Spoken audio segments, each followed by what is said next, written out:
In this lesson, we're going to prepare for the upcoming lab. This lab will ask us to synthesize all that we've learned thus far. We're going to use the Watson Developer Cloud SDK and the conversation tool to augment an existing application.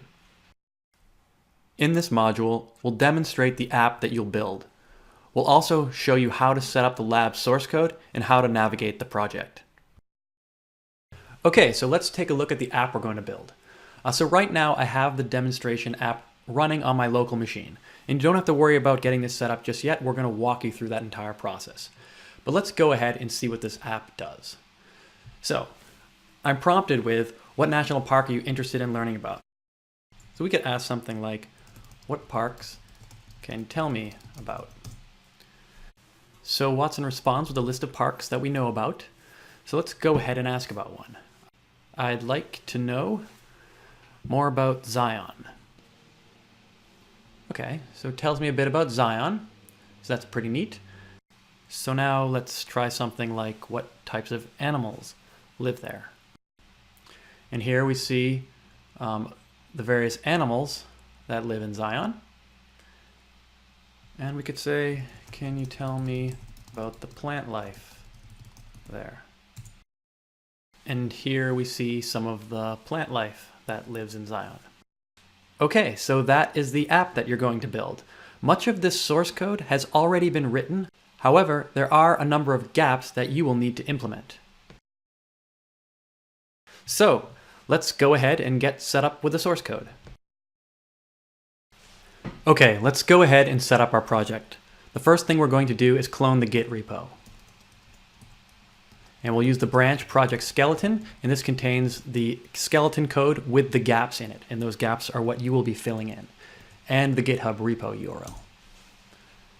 Okay, so it's cloned, so we can go into the National Parks Conversation folder, list the directory, and view the files we downloaded.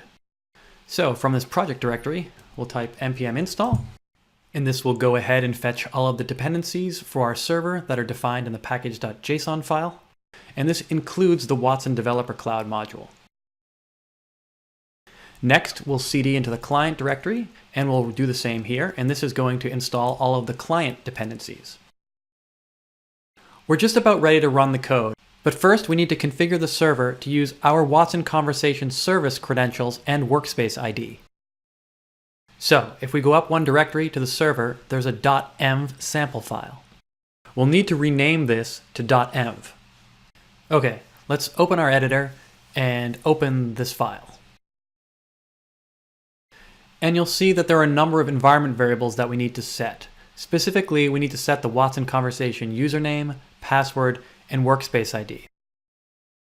Let's do a quick refresher. So in order to get your credentials from your Watson Conversation service, you'll want to navigate over to Bluemix. From your Conversation Service Instances landing page, click the Service Credentials button. From here, you can click View Credentials to reveal the username and password. Now let's jump back to the Manage tab, and from here we can launch the tool. Next, select the Workspace tile and click the Menu button, and from there choose View Details, and here we can see the Workspace ID. There's one more thing. I did prepare a conversation workspace for this next lab, so let's use that one instead of our sample. So, if we look in the resources directory, you'll notice that there's a conversation workspace JSON. Let's grab that path, and we'll go to our workspaces and import a new one.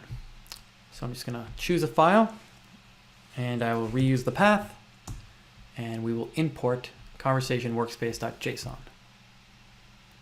Awesome, so we have our new workspace. So if we now switch back to the editor, you can now update your Watson Conversation username, password, and workspace ID to the appropriate values. Now we're ready to run the code. So from the server directory, we can type npm start. That's going to start our server. And as you can see, it started. Now we'll create a new tab, and we'll go into the client directory, and we'll type npm start again. And this is going to spin up our UI.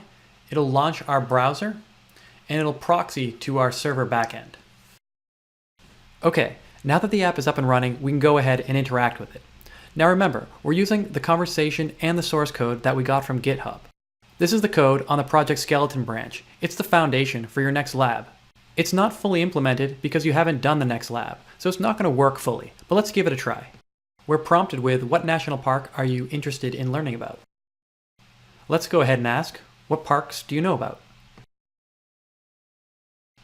Looks like we currently only know about Mount Zion. Don't worry, we'll add a few more during the lab. Let's ask for help. What can I do? Looks like I can ask about Zion. Let's do that. Notice we didn't get back a response. This is because it hasn't yet been implemented. This is one of the things you'll do in the next lab. There's a document that contains the lab instructions. This document provides all the information you need to work through the lab. However, if you're interested in some tips and would like an overview of the source code, then stick around for the rest of this video. In order to complete the lab, there's only one file that you'll need to edit. So I want to point that out. If you navigate to the server directory, open up API, then Services, then Discourse, you'll see the Discourse Handler.js file. This file contains a list of instructions and hints to help you complete the task.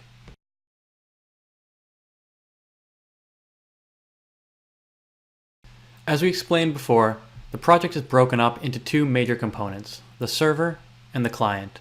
The server contains our backend API, and the client contains all of the user interface code. Let's quickly just review the server, and then we'll look at the client. If we open up the server folder, the entry point to our application is index.js. This simply sets up our server and our router. Let's look at routes.js, and we'll see it simply sets up a routes group for conversation. And this delegates to the conversation router. The conversation router is defined in the controllers folder in the router file. And you'll see we just define a single route. Message delegates to the message controller, which then delegates to the discourse service. If we look at the index file, this defines the discourse service, which essentially makes a call to conversation, which is defined in conversation.js. And this uses the Watson Developer Cloud SDK, which here we just provide some error handling, and then we wrap it with Rx. Going back to the discourse service, once we receive a response from Watson Conversation Service, we then just call our discourse handler, which is defined again in discoursehandler.js. So that is the whirlwind tour of this project's server sources. Okay, let's close these files, and we'll collapse the server folder. And now let's take a look at the client. So if we open the client, you'll notice there is a public and a source folder. Public just has our index.html file, and this essentially bootstraps our React.js app. Not much interesting there. All the source code is in the source folder.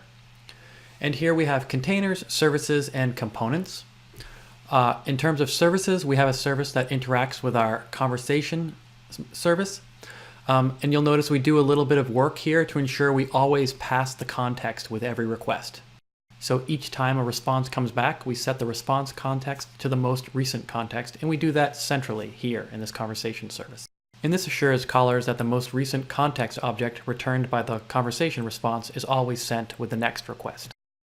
If we now look in the containers folder, we'll find the entry point to our app.js. And when the component mounts, we send a message to the conversation service. And send message simply makes a call to conversation.js, and we pass it an empty string, and an empty string initializes a new conversation. Then we render our app, and then we have a little bit of logic to render the various types of cards. So we have the park card, the animals card, and the plants card. In the components folder, we have our React components, and this includes our animals card, our park card, and our plants card. So that's it. Please feel free to hack around in the code, and I'm really interested to see what you come up with.